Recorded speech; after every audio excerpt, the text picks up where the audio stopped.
Welcome to Trial by Wine. We take a closer look at crimes that highlight how fascinating humans can be. Schmitty, Swanee and Clarky visit crimes and run them through their jury of three, debating both sides of the case to agree an appropriate, if totally fictitious, sentence. Please be advised, Trial by Wine may include explicit or disturbing content and will include drunken rambling. Listener discretion is advised. All right, how are we? Better than you, Power, I imagine. How have you pulled up? How could it be?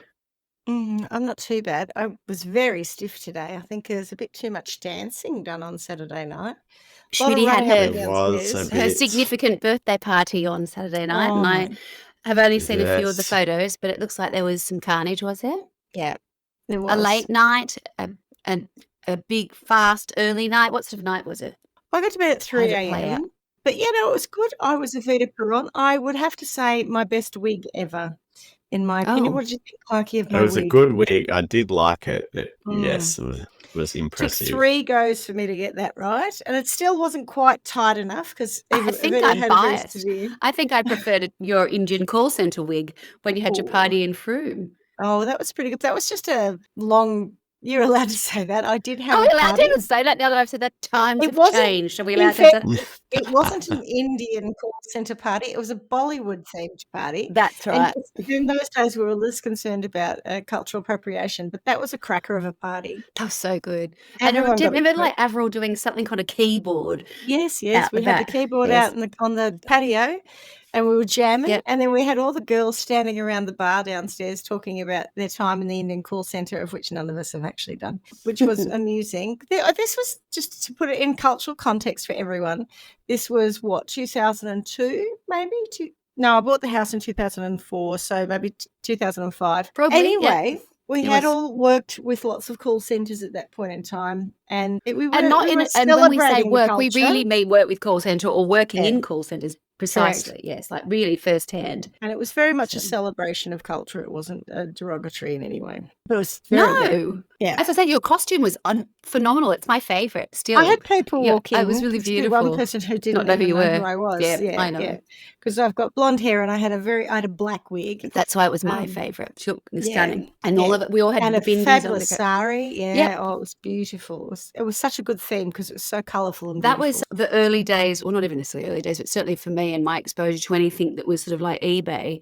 It would be like Temu now, but It was eBay in those you know, days, yeah. you had all this stuff, and I'd be going, "Where did you get all this? I got this in bulk, and I got this." You Yeah. had everything. You'd been on top of it, well, for decades, darling, decades. I was all over it. I was an early adopter of eBay. Yeah, you were. I won't lie. This party, my original outfit was supposed to be a dress that I'd bought on AliExpress, but I got scammed.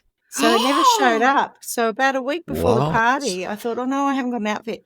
So I went to a shop in Glenroy who happens to be, they sell a lot of materials for saris, and I bought 10 metres of a sort of a goldy colour voile with these little sparkles on it. And I made this massive skirt out of it that I put over and I did get these from Amazon, I think, 2 big fat petticoats because I was wearing, Yeah.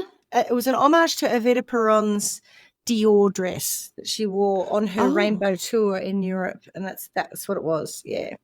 Looks pretty cool. It Where's wasn't bad. Tony? Oh, he's the Phantom of the Opera floating around somewhere. He's don't in know if one he's in the photo, photo. but Is it's he? hard to, yeah, but he's Oh. talking to someone who's on the side. It just looks Okay, like a got it. man in a cape. Oh, there he is. But he There, did have a mask as well. Yes, he had a oh, mask. there he is. There he is talking to someone there. Yeah, I couldn't see him Yeah. before. I didn't realise that was him. Yeah. Yeah. There's a photo. It must be of Woo side on. He's just been cropped. He's just having a chat with his green wig on. The Oompa That's Loompas were cute. very funny. Yeah. Yes. I racked up and put on a playlist all the songs for the shows that people had dressed for. And Yeah. I made them come in. So the boys did a little dance to the Oompa Loompa Little song. Yeah. Yeah, lots of big hands. And you're back from Europe and you're back in the valley there, Clarky. No word today. Yes, I know he's got a bit of bronchitis, so Okay. he would have sat coughing all through it. It's after working Willy Wonka's chocolate factory doing an overtime on Saturday night. It's he drafty. fell into the chocolate. What's it called? Instead of the chocolate river, he's Yeah. now Yeah. got a phlegm river. Oh. Poor Gross. thing. Wish him well. Yes, he'll be better soon. Okay, I suppose we should introduce ourselves. I'm Schmitty. I'm Swanee. And I'm Clarky. And together we are Trial by wine. Wine. And what are we drinking? Oh, I've really pushed the boat out and I've gone for a raspberry sodally. Lovely. Refreshing. Yes. Is it delicious? It's all right. I haven't had one for a while, so I'm quite enjoying it, to be fair. Probably a bit sickly if I had another one, but it's okay. What about you, Pete? Nice. Something more civilised, for sure? So I also have a bit of a cough, and so I've gone with a non-alcoholic beverage, which is my trusty soda stream, but it's got some elderberry syrup, which one of our neighbours makes, and it's good Oh, for so your immune real system. stuff. So, That's absolutely true. I've stuff that I give to the kids that is vitamin C with elderberry in it and have been doing for many years. yeah, But I bet you that's better because it's the real thing, like from next it's door. made from That's cool. I've never heard elderberries that. trees just up the street, so it's good. It's nearly a Hugo Spritz, kind of. Nearly. It That's is. what it was. It's a Hugo soda Spritz. stream Hugo Spritz. Exactly. Yes. I'm sure Hugo would be a little bit disappointed with the kick that it gives you because it's not like a normal one. Oh, look, stick a bit of mint in it and some ice, look like a garnish. She'll be fine, darling. And what about you, Schmitty? I am drinking a Brookvale Union alcoholic ginger beer. So a friend of mine brought them to the party and they were left over and I thought, that's perfect. The You've sent a slab of those to us before. We've had them. Yeah, they're very They're the nice. ones you sent me. Yep. Very nice. So I'm having those, yeah. And who's got a story for us today? Well, I have. Excellent. I'm going to start my story off with my sources, which are 9 News, ABC News, Wikipedia, Bonzel.com, The Australian, and Safe Work New South Wales. Aussie story, obviously, yeah. So I think from that you can guess that we're doing an Australian story today, and it's from Queensland. Mm-hmm. The other Better? Florida. The other Florida. Florida, yes. But more specifically, a place called Goomboorian. Now, Swanee, I know you're going to know where. I You're going to don't. want to know where this is. I So do, thank Goomboorian is a rural location in the Gympie region. Oh, Gympie. Where everyone has Gympie legs and Gympie arms and, you know. I can't place Gympie. Where is it?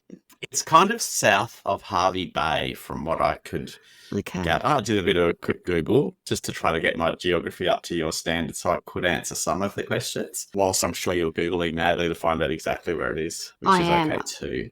Okay, so it's inland, right? Oh, yeah, it is inland, isn't it? Yeah, kind of. Yeah. Yeah, Oh, yeah, it it is. It's also, you may or may not recall this from one of my stories that I did in the series of cryptozoology, but I think you'll find that there are quite a lot of yowies around the Gympie area. Right. Really? Yeah. Wow. Maybe A that would yowie explain done this it. story. Yeah. Anyway, keep the yowie in mind as we go through the story. Because it could well be that. In 2016, census data revealed that there were 499 people living in Goomboorian. And in 2021, that had grown to 566. I'm sure we could probably blame COVID for that, all the Victorians starting to move up to Queensland. Hopefully not wholly and solely due to births from the locals.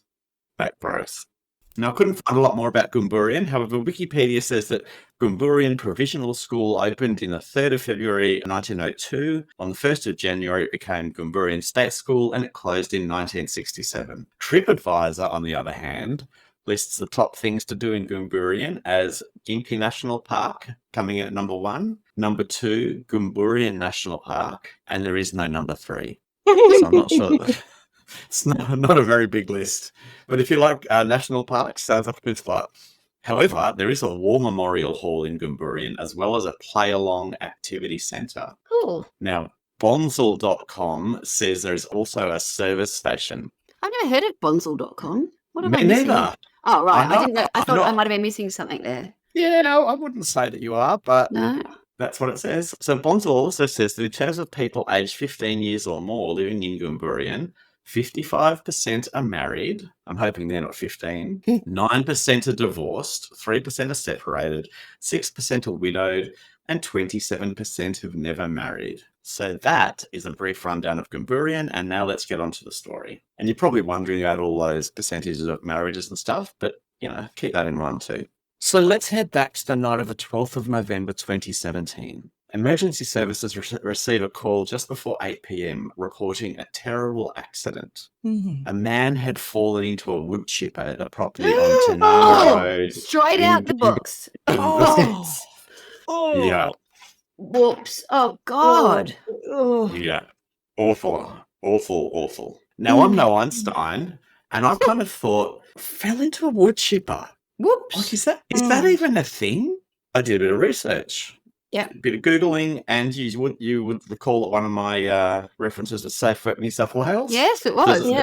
There's a fair bit that comes up on wood chipper accidents. Yep. But first, before we get into safe work, first up, the American Journal of Industrial Medicine did a study into workers that are killed every year in America due to incidents involving wood chippers, despite hazard warnings. And they found that between 1982 and 2016, 113 people were killed. The study found that 57 people were killed after being struck by wood chippers, and 41 people died after being caught in the machines.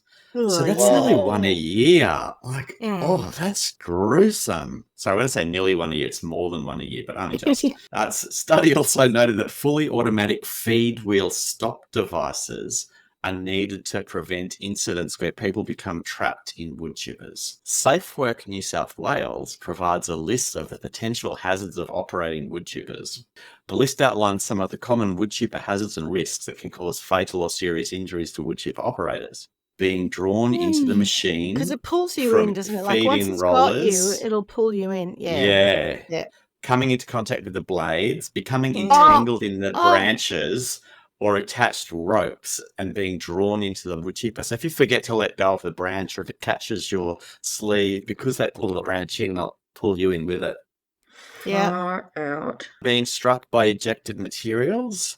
Being struck by feed-in branches, limbs or logs, being struck by kicking wood, crush injuries, exposure to noise from the wood chipper. That would probably be one of my more favourite injuries. If I had to get one, I'd probably want that rather than some of those others. Being struck by passing vehicle when the wood chipper is parked on the road.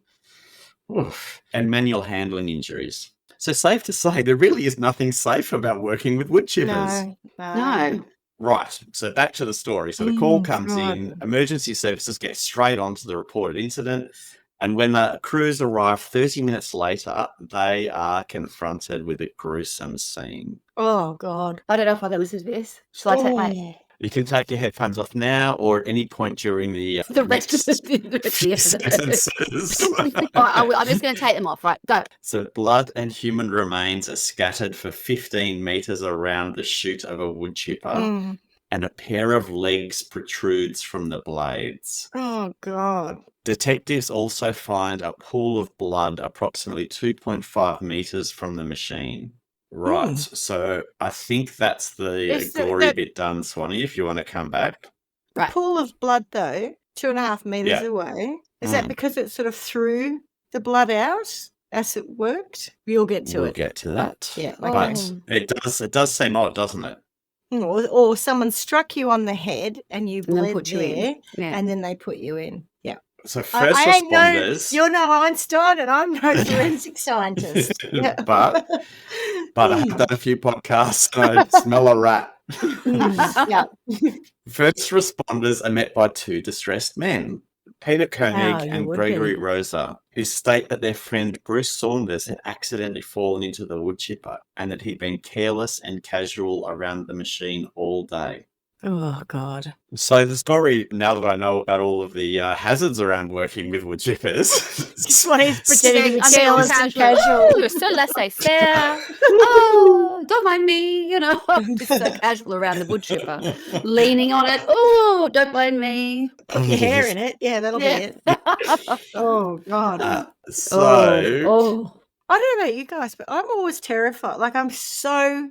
the other way than casual and laissez-faire around most machinery. Oh, same here. I'm scared of those things in people's kitchen sinks. We don't have one, but that thing terrifies me. Yes, even those. You tell me one of these stories once. I've heard of like people's hair getting sucked into spa bath vents. I will never put my hair. Like there's all these things that I just, I've heard it once as a child or whatever else. That's it. So it's totally off limits to me. No, cannot. Block it out. Not to be done. Whilst the story did seem plausible, police weren't willing to write this off as a tragic accident and decided to do a bit of digging. Good on him. Let's talk a little bit about Bruce Saunders, the man in the wood chipper. The man Bruce was all 54 over the at the ground time of his at this point, The except for his man- legs. Man the wood chipper. Oh, The the you man mean in the Swanee wood missed chipper that, does and she? And his 15 legs metres protruding. away. Oh, bleh. Oh, it's awful. Probably slight irony, he was a butcher by trade. Yeah, like He he was wouldn't have to be a around the machines. Mm. Wouldn't be happy getting butchered.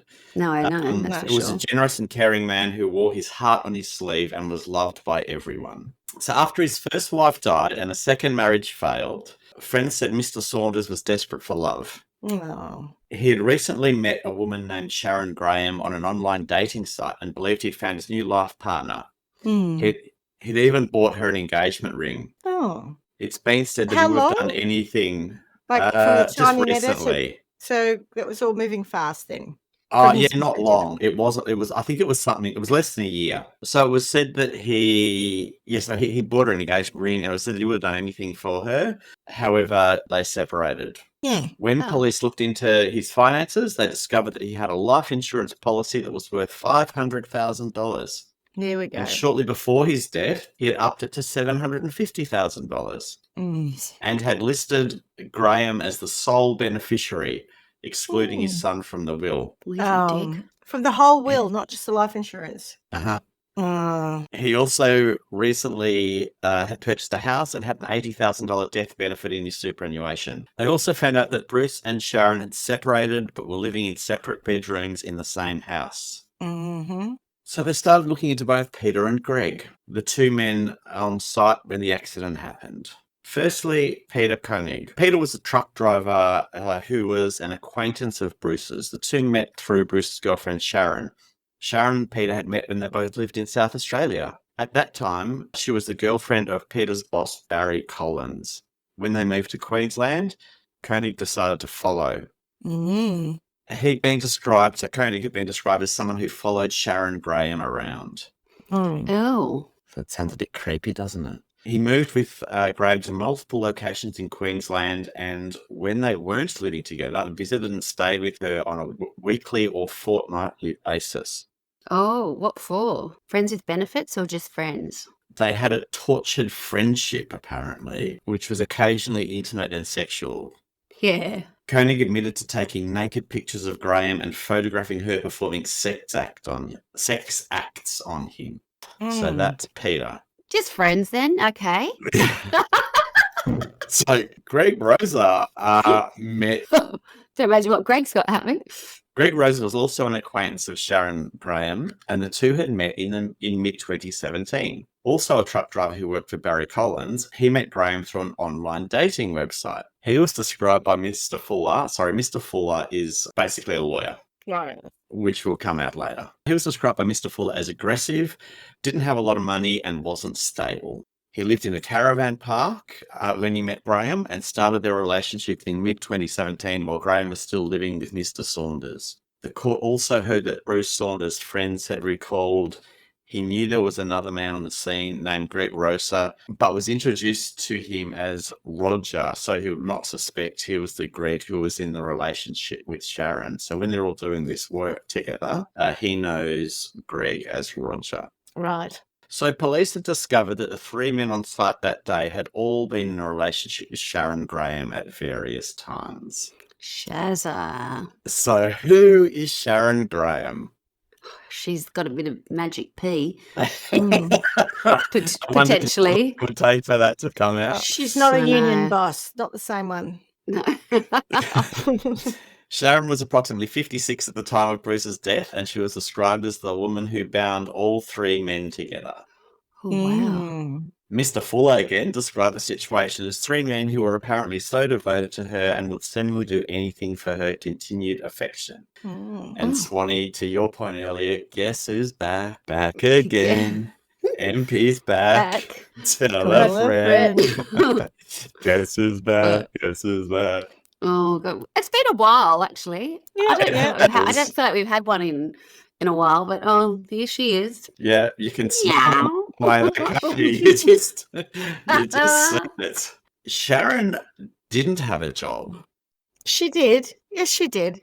She had a job. She had a She was job busy. manipulating all the men around her and trying to get their cash. That's a job. It's full time.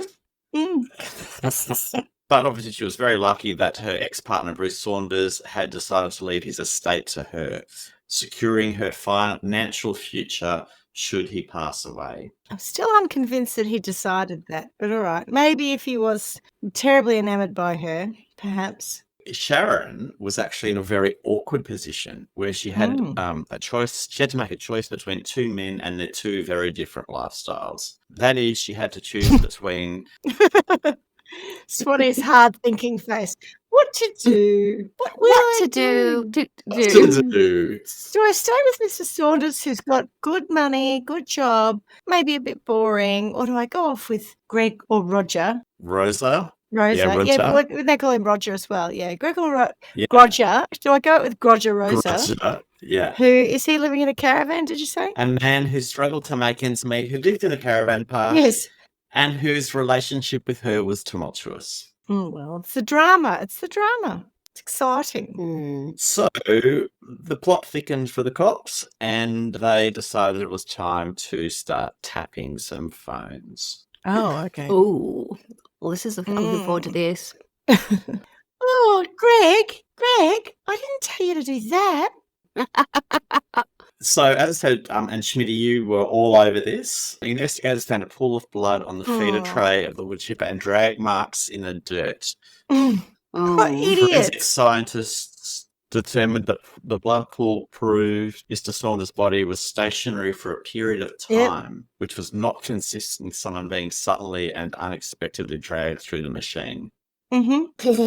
Rosa and Connie in an incident. Swanee, I know it's terrible, but hopefully he had passed Was dead before he before went that, through the yeah. machine. Yeah. Oh God, I hope so. Yeah. Oh, yeah. Oh, I just can't even. Oh, it's so could you think of bad. anything worse? Ew. Yes, on a I par mean, at yeah, least. of course you could. Shark, yeah. being eaten by sharks up there for me. Most But people couldn't. She'd add it to her list of horrible macabre deaths. ways Yeah. to die. Ways to go. Ways to die. When they pointed this out to Rosa and Koenig, they claimed a tree branch had fallen on Mr. Saunders while he was working at the Tanana Road property. It was being all casual. And he very casually Was got being up and threw casual, himself yeah. into the chipper. Yeah. Yeah. Whatever. Yeah. The police, in searching the homes, also found some notes at Rosa's property, both in his handwriting. The first note stated 3:30 to 4 a.m. has to be there before he wakes. Alarm goes off around 4:30 a.m. Bedroom is directly through the roller door, straight down the hallway, bottom of the hallway, night light in the kitchen. Dates to be done 14th of July to 23rd of July in Adelaide. They also discovered ways that to kill. So many dumb ways. Like, what idiots. Yeah, go on. What's on the second note that's so incriminating? Well, no, before we get to the second note, they also Right. discovered that Sharon had booked a flight to Adelaide in February 2017 for the 14th of July. Oh, what a coinkydink. So she's off to Adelaide during the dates to be done period. What's to be done? Wonder why she had to work so far in advance. Like February to July, she's given herself a bit of time for planning. And is that right? Well, yeah, absolutely right. Absolutely right. Yes. She had to Wow. book her flights and get organised. Yeah, it's not like she was in a Just massive didn't hurry. look- Just so it didn't look like she was involved, maybe. Maybe. Yeah, it could be. So another note was found detailing Mr. Saunders' work schedule, a description of his car and number plate, where he worked, and what time he usually arrived. The police determined that these notes were evidence of planning to murder Saunders and that the murder was to be carried out when Graham was interstate. For whatever reason, they decided not to proceed with this plan. As I said, they started planting audio and video cameras in various parts of the home, picking up the whispered conversations between Graham, Rosa and Koenig. The recordings vary from louder conversations where Graham expresses that she had asked Mr. Saunders to lower his life insurance policy to hushed discussions about getting their story straight. These are conversations she's having with the guys after the fact. After the fact, yeah. And But if she's saying, reached oh, out, I told him to put his money down, it makes it sound like Correct. she thinks that they're being bugged. Yeah. yeah. Correct. Yeah. And if she really did, she should have turned on the Uh, music. Right. Or You the know tap. what I mean? They often turn a tap on. Go in the Something to make bathroom it and turn a background tap on. noise. Yeah. The recordings also captured the trio having extensive conversations in Graham's parked car in the garage. Ha ha. Then in February 2018, police again interviewed Koenig. That night they captured recordings of Graham and Rosa talking.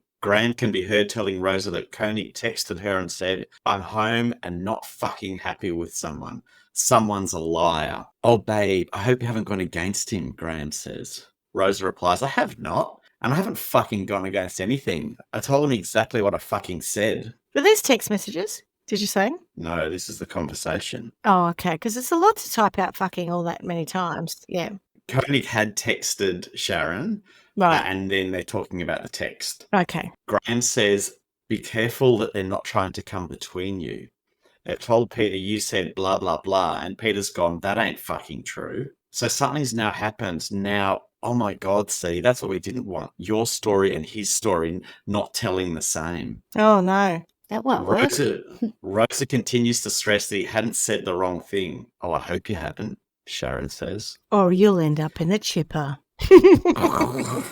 Oh, don't. Oh. Let me introduce you to my instincerator. Oh, You may not know what you've said wrong. You may have told them a story that you're not too sure of. Rosa replied, "The only thing I can think of is about a fuck up on the lights. They know they can't break you, but they can break Peter. They always go for the quiet one," Sharon says. She's very knowledgeable about police process, isn't she?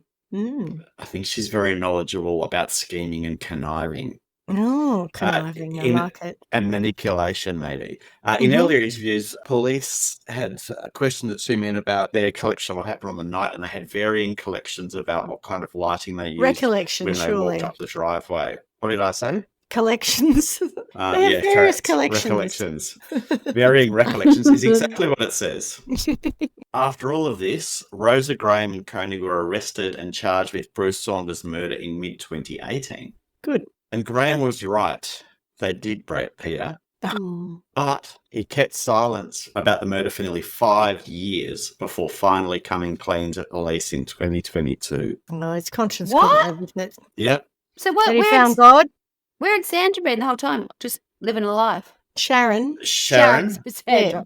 Sharon So- Graham, sorry. Yeah, so they were all arrested and charged in 2018. So I think they must have been going through the court process, Yep. which just must have gone on for no, quite no, some no, okay, time. okay, right, got it. Okay, so they weren't just out. Well, they might have been out if they'd been able to post bail. It depends on whether they were True. remanded or not. It sounds like they weren't remanded. Yeah, quite possibly. Anyway, 2022, he comes clean. He tells the investigators Sharon had asked him on at least 2 occasions to kill Bruce, but he had refused.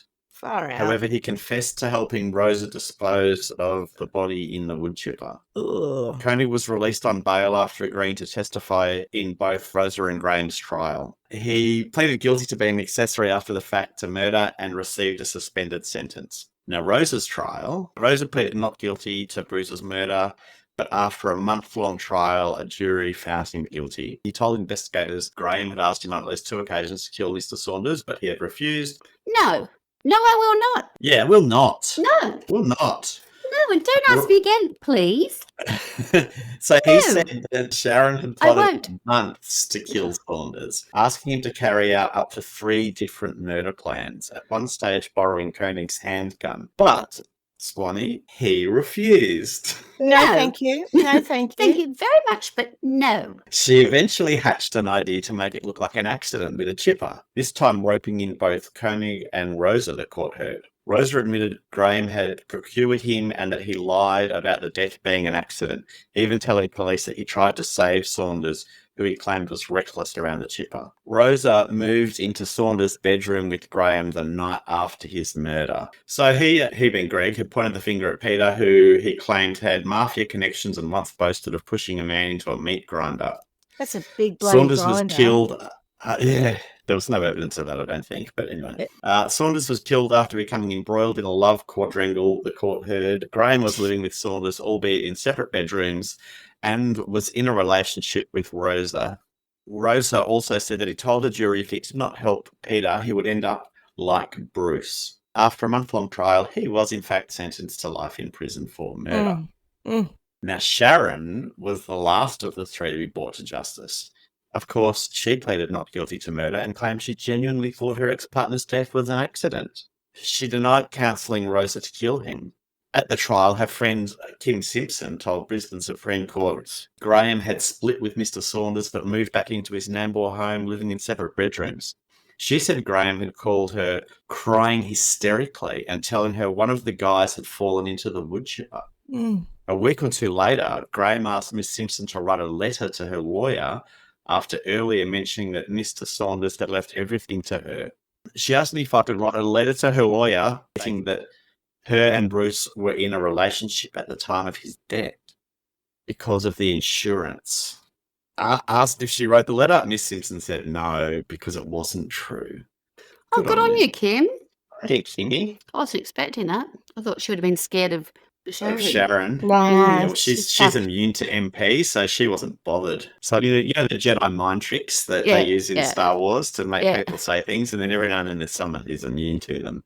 Right. So the court was told there had allegedly been several variations to the murder plot concocted over a number of months, which included, the shooting one in his home or while he was driving to work. So also at the funeral, Sharon sat in the front row next to his family members and cried. In sentencing, Justice Martin Burns said Sharon displayed all of the hallmarks of deep-seated psychopathy. After a 3-week trial, a Supreme Court jury found her guilty of murder. She was sentenced to life in prison like her lover, Rosa. Woohoo! Now, I thought I would try to give you a bit of a background as to what actually happened on the night, because whilst the truth of what happened will only ever be known by Peter and Greg, there was a full picture painted of what had happened. I hate that Peter and Greg sound like they're from the Brady Bunch.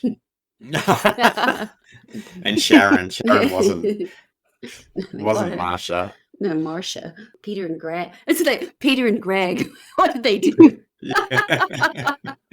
Alice would have stopped them. Yeah, for sure. The morning of, Bruce, Peter and Greg arrived at the Glenburian property. The land belonged to Sharon Byton, who was B-E-I-G-H-T-O-N, who was Graham's close friend. Miss Byton's husband had recently died, and Sharon had organised for the 3 men to help clear some trees on the property to increase its value prior to selling.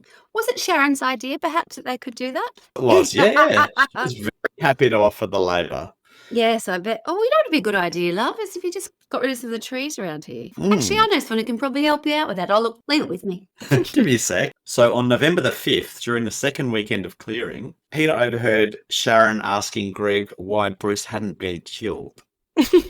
Get on with it.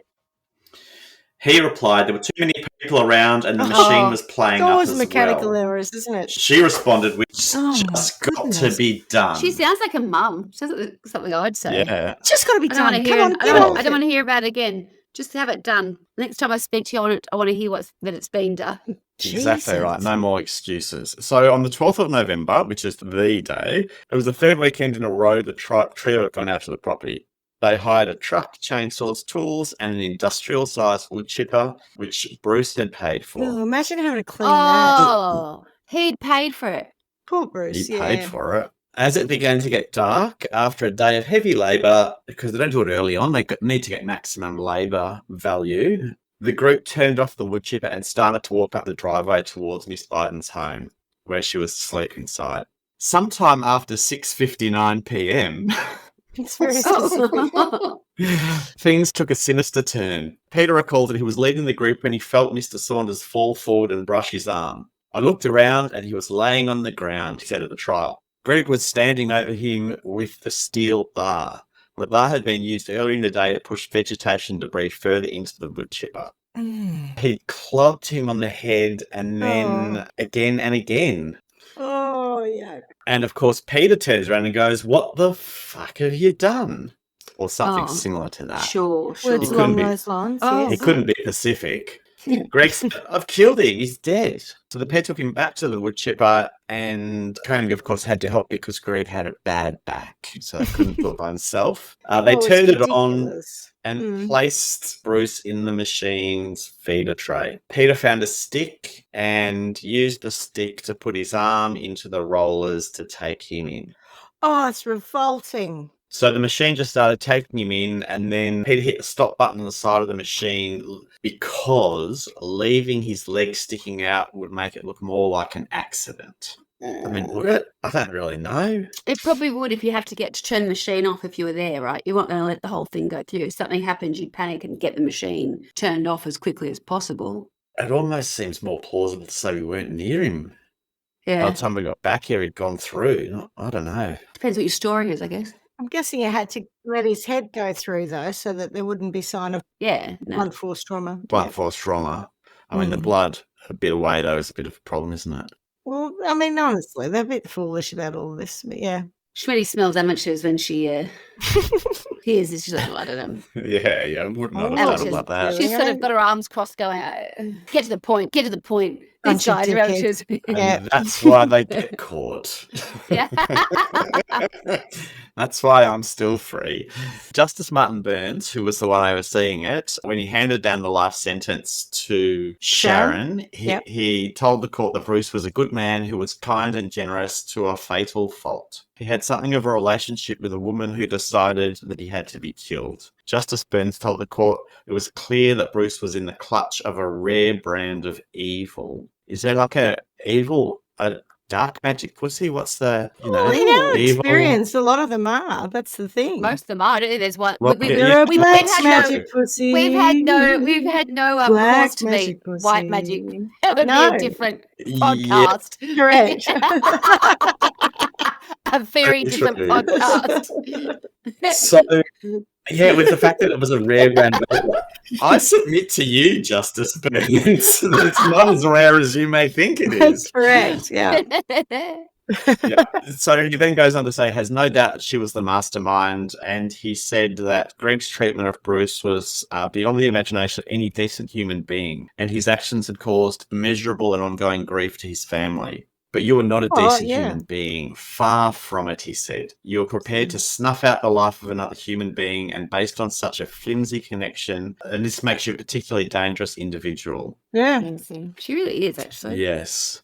That's awful. And so then I just thought I'd finish on a word from his family, because, I mean, clearly we've talked through all of what happened and made a little bit light of it, but it is important to realise just how bad It's this horrendous. stuff is. And this guy was just living his life, being a good guy. This is horrendous. 100%. And so he'd left all of that money to Sharon, Yeah. and there was no evidence that she had I tampered with it. forced that. Okay. Yeah. So as the jury returned a guilty verdict, Bruce's family released a cry of relief and sobbed from the gallery. After 6 years of torment, they were finally able to feel a sense of closure. Outside court, they cried and hugged the lawyer and the detectives who investigated the case, the lawyer being Mr. Fuller. Bruce's son Blake said, it's been near impossible weight to carry for the past 6 years. Thinking about this constantly and dreading the worst decision would come, but we got the best one, so I couldn't be happier. Good. Ever since I lost my mum to breast cancer, Dad was the only one I had left. And So to lose sad. him, it was nearly an impossible blow to keep going. Could you imagine? Bruce's brother Colin broke down while speaking to reporters. My brother was loved by everyone. He was always a happy person, and he'd help anyone do anything for anyone, which he did, he said. The day I found out he was murdered, I couldn't believe it, because he's such a nice person. Why would anyone do that for money? And that is the story of Sharon and her massive MP. The thing that gets me about it is how long it took, like how long she plotted it. Like that's the callousness, because she wasn't even in a relationship with him for very long. So she must have, like you said, they were fairly recent. She was living with him, but she must have started thinking about this for months. Yeah.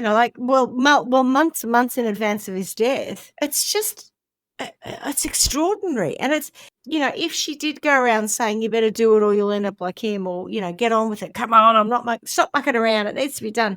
It's just like, to the judge's point about it being a psychopath, it really is. It's like there's no empathy or emotional consideration for anything. And there's also no consideration for the two idiots that did it for her. And she had no boundaries. She's None. evil. Because she just really was evil. so, if she'd had some Selfish. feelings or some kind of, I really want the money, but I don't want him to suffer, or I don't want him to, do you know what I mean? Just then, is there a way that he could, I need to get rid of him, but I don't want him to, no. She's like, not bothered at all. Whatever, just do Means it. to an end, get it whatever, done. just do it. And if that's the way we're going to do it, that's the way we'll do it. I've got an idea. And just for money. Oh, God. You know, how foul. There's nothing else about anything in her past. Like, you know, do you do this just the once, or does she have a past history of this from South Australia? So not killing people, but using people up. There was nothing that came up, but, you know, it's an interesting thing that she's got these men, one who's followed her from South Australia when she's moved. Do we know if she had a family, like her parents, or did she have children? No. I don't know. There was no mention of children or anything, which is often, that's one of the first things that comes up. True. But the backstory and there wasn't a lot about her backstory that I could find, to be honest. But, as is often the case. Crazy. Yes, crazy old mole. Crazy old mole. Crazy old mole. In this photo, there's a photo on like the ABC website. She's with Bruce. She looks so normal. Yeah. She looks less sort of tarty as well. She looks like just a normal sort of old That's woman. what I couldn't believe. She actually looks like a, normal kind of housewife. You don't sort of see, I guess you can't really tell what people look like. There's photos of her with Bruce where they look really happy and very, well, it's matched as a couple. Then there's a couple of photos of her where she's looking a little bit sexier and more, like... well, I don't know what that one's about, but anyway. But she's just enjoying a lounge there. She's just having a little lounge. Fair enough. But look at what she's wearing. She's not just enjoying the lounge. She is the lounge. She's got some interesting teasing going on with her hair there. These blokes, I tell you, you're right about her looking quite normal in some photos and then not looking normal in others. Yeah, I think it's all the selection of photos. That's not good, is it? That one. Is he about to slap her, or has he got her by the neck, or what? That's Mr. Rosa. Got a hand around her neck. Yeah. Anyway, to sentencing. Thoughts? In some ways, I feel sorry for her two stupid accomplices, but then I think, well, you got your comeuppance because you went ahead with it. I'm not sure about this. The Mr. I just helped him put the body in the. Yeah, I'm not buying that either. I don't agree with that either. I think that's more a case of the police needed someone to talk and plea deal. They would go with his story if he got the others convicted. Also, if you were that kind of anti it, wouldn't you have warned the bloke or gone to the police yourself saying, this woman has repeatedly asked for us to kill this other guy? To your point, Swanee. Thank you, but no.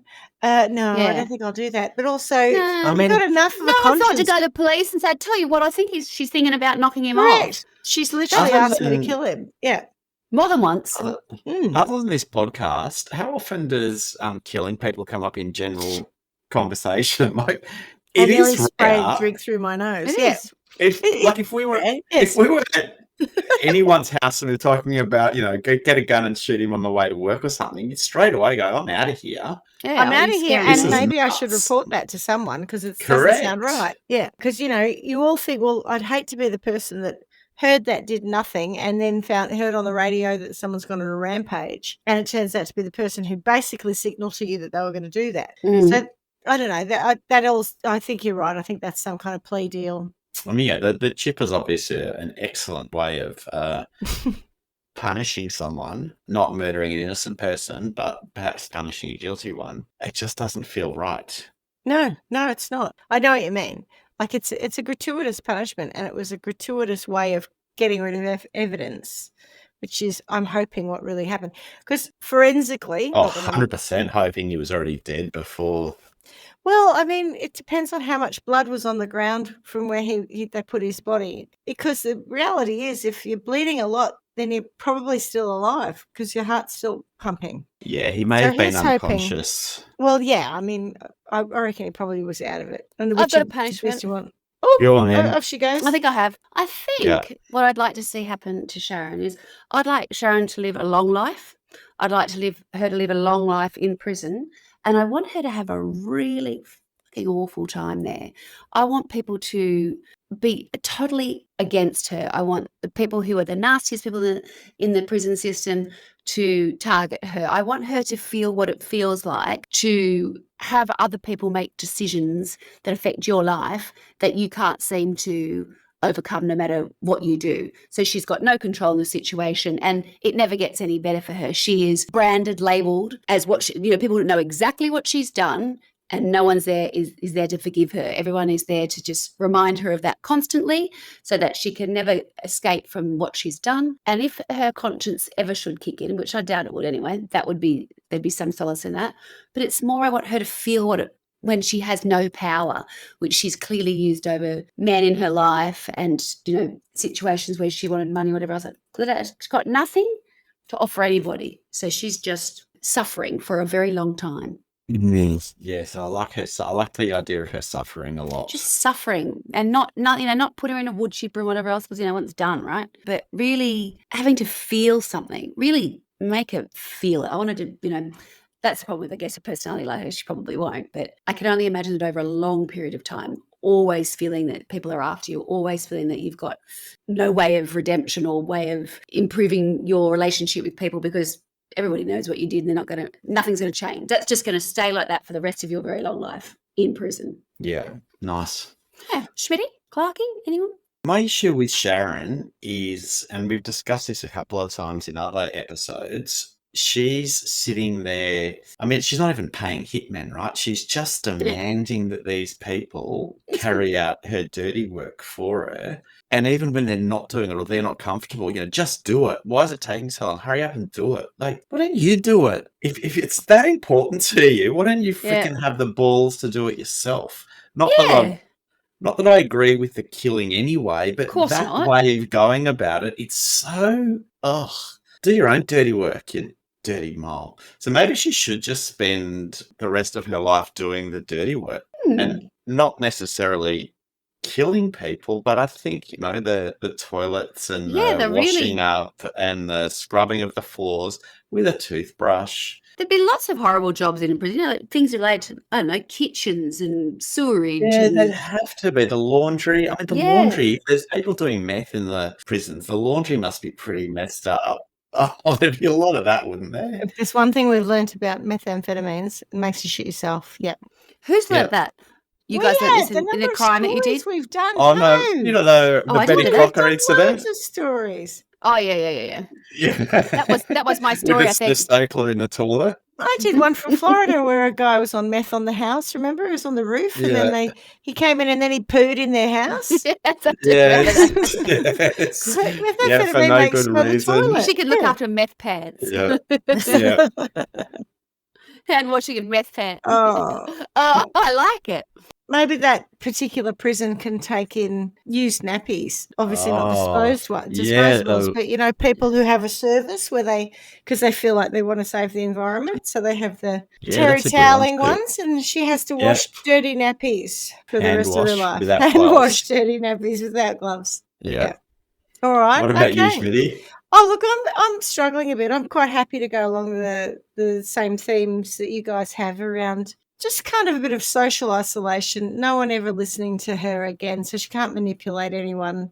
Certainly, not having her around men who she can manipulate or work her black magic on. I agree with you about doing your own dirty work, so she gets to do all the dirty work. I'm happy with that. They're good sentences. Yeah. Nice. All right. Well, thanks for that. I felt a bit like it was awful. I feel really bad for the family. So do I. It's dreadful. Right. And for Bruce. He just looks like such a nice, normal guy. A nice normal dad, friend. Yeah, I agree. So just want a nice girlfriend to go and do stuff with. And everyone said he was like that. I know. A sad story that you've brought us there, Clarky, but I'm glad that they all got locked up where they belong. Exactly, yes. Okay. All right. Well, and on that note, as we say every week, miss you already. Ciao. Ciao. Thanks for listening to Trial by Wine. You can contact us at trialbywine@gmail.com. Please rate, review and subscribe to Trial by Wine on Apple Podcasts or wherever you get your podcasts. If you'd like to support us, you can become a patron at www.patreon.com, Trial by Wine, or visit our website www.trialbywine.com to donate to us. Your support will help us cover many more cases and apply wacky sentences. We really appreciate you listening and hope you tell everyone about us. Our cover art is by John Christo and music is by Beauchamp from pixabay.com.